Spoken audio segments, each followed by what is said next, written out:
بسم اللہ الرحمن الرحیم۔ شروع اللہ کے نام سے جو رحمان و رحیم ہے۔ اِنَّا أَعْطَيْنَاكَ الْكَوْثَرَ، اے نبی ہم نے تمہیں کوثر عطا کر دیا، فَصَلِّ لِرَبِّكَ وَانْحَرْ، پس تم اپنے رب ہی کے لیے نماز پڑھو اور قربانی کرو۔ اس کی مختلف تفسیریں مختلف بزرگوں سے منقول ہیں۔ بعض حضرات نے نماز سے مراد 5 وقتہ فرض نماز لی ہے، بعض اس سے بقرعید کی نماز مراد لیتے ہیں، اور بعض کہتے ہیں کہ بجائے خود نماز مراد ہے۔ اسی طرح ونحر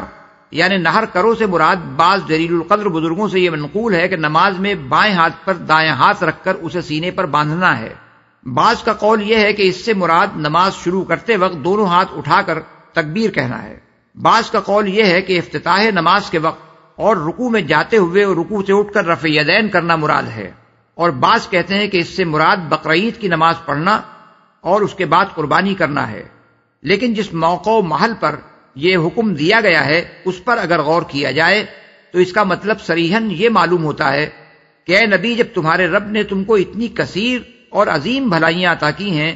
تو تم اسی کے لیے نماز پڑھو اور اسی کے لیے قربانی کرو۔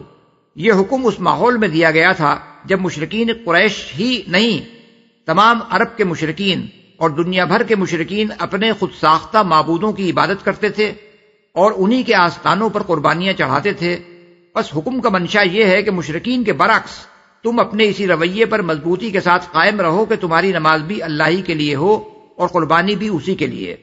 جیسا کہ دوسری جگہ فرمایا قل ان صلاتی و نسکی و محیای و مماتی للہ رب العالمین لا شریک لہ وبذالک امرت وانا اول المسلمین، یعنی اے نبی صلی اللہ علیہ وسلم کہہ دو کہ میری نماز اور میری قربانی اور میرا جینا اور میرا مرنا سب اللہ رب العالمین کے لیے ہے جس کا کوئی شریک نہیں،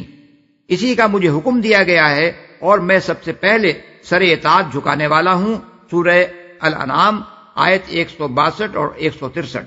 یہی مطلب ابن عباس رضی اللہ عنہ، عطا، مجاہد، اکرمہ، حسن بصری، قتادہ، محمد بن کعب القرظی، ضحاک، ربیع بن انس، عطا الخراسانی اور بہت سے دوسرے اکابر مفسرین رحمہم اللہ نے بیان کیا ہے بحوالہ ابن کثیر۔ البتہ یہ بات اپنی جگہ بالکل صحیح ہے کہ رسول اللہ صلی اللہ علیہ وسلم نے جب مدینہ طیبہ میں اللہ تعالیٰ کے حکم سے بقرعید کی نماز اور قربانی کا طریقہ جاری کیا تو اس بنا پر کہ آیت ان صلاتی و نسکی اور آیت فصل لربک وانحر میں نماز کو مقدم اور قربانی کو مؤخر رکھا گیا ہے۔ آپ نے خود بھی یہ عمل اختیار فرمایا اور اسی کا حکم مسلمانوں کو دیا کہ اس روز پہلے نماز پڑھیں اور پھر قربانی کریں۔ یہ اس آیت کی تفسیر نہیں ہے، نہ اس کی شان نزول ہے، بلکہ ان آیات سے حضور صلی اللہ علیہ وسلم کا استنباط ہے، اور آپ کا استنباط بھی وحی کی ایک قسم ہے۔